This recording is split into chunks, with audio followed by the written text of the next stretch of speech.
This story takes place a few years back. I was 16 and my cousin, who was with me, was 21 at the time. We'll call him Jay. We were rural town boys, and grew up together.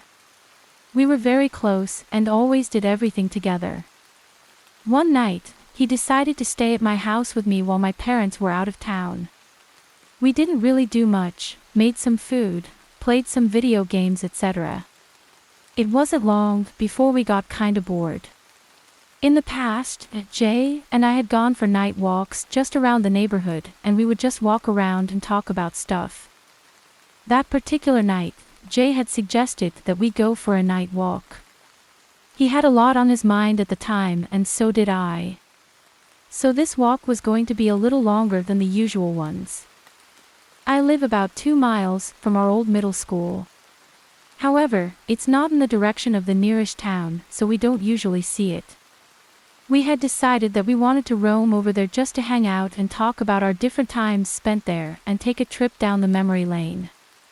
When we got there, we looked at the building through the chain link fence for a while. We sat there pointing at stuff and was telling each other stories for about half an hour. By this point, it had already been about 12:40 a.m.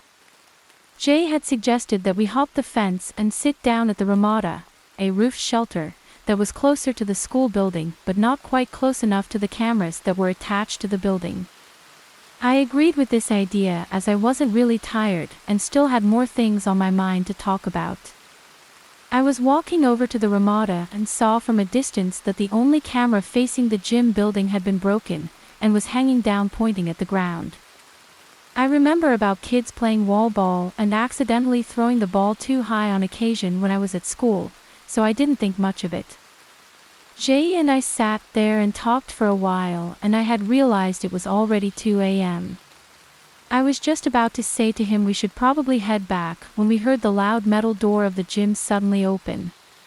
There were windows in the doors for the gym and there had been no lights on in there at any point, so it was pitch black in there the whole time we were there. We ducked down and peeked over the wall to see who was coming.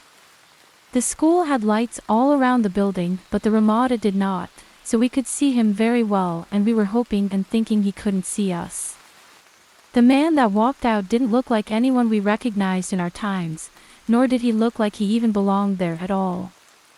He was a very dirty, ragged-looking man with long hair, probably about shoulder length. He was wearing a black hoodie with the hood up. We tried as hard as we could not to move or make any noise as we watched this man walk out, look up at the sky, take a deep breath, and then walk behind the school's tool shed, which was about 15 feet to the left of the door he came out of. Upon getting behind there, he let out a sound I can only describe as a growl, and then we heard a loud bang almost as if he punched the back of the shed.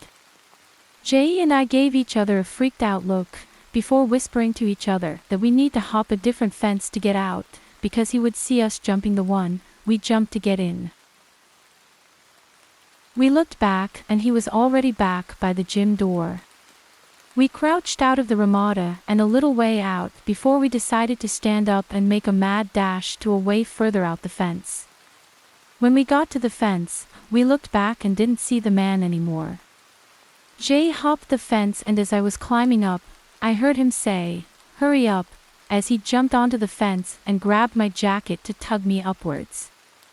When I got up top and was dropping on the other side, I looked back to see the man had circled around and was only a few yards away from us with something in his hand. My skin started crawling. I was sure he was holding a hammer. He had stopped when I got over the fence and was just staring at us. But then as we started to jog away, we looked back and saw him sprint to the fence and hop it a lot faster than we did. Upon seeing this, we began to sprint as fast as we could, until we got to my house. We had taken a longer way with more turns and had lost him very early on. We made sure everything was locked in the house, grabbed one of my dad's guns and the 2 dogs, and we slept in my room. Nothing happened that night, so we did lose him for sure. We never did find out who was there or why. But we never went there on a night walk ever again.